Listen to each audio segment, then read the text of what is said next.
Hey there, welcome to Site Boosters.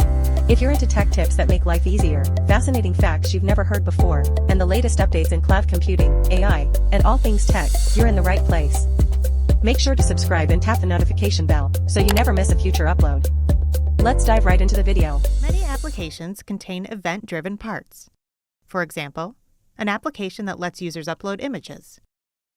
When that event takes place, the image might need to be processed in a few different ways, like converting the image to a standard format, converting a thumbnail into different sizes, and storing each new file in a repository. This function could be integrated into the application, but then you'd have to provide compute resources for it, whether it happens once a millisecond or once a day. With Cloud Functions, you write a single-purpose function that completes the necessary image manipulations and then arrange for it to automatically run whenever a new image is uploaded. Cloud Functions is a lightweight, event-based asynchronous compute solution that allows you to create small, single-purpose functions that respond to cloud events, without the need to manage a server or a runtime environment. These functions can be used to construct application workflows from individual business logic tasks.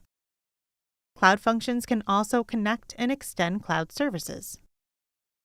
You're billed to the nearest 100 milliseconds, but only while your code is running. Cloud Functions supports writing source code in a number of programming languages. These include Node.js, Python, Go, Java, .NET Core, Ruby, and PHP. For more information about the supported specific versions, refer to the runtime's documentation.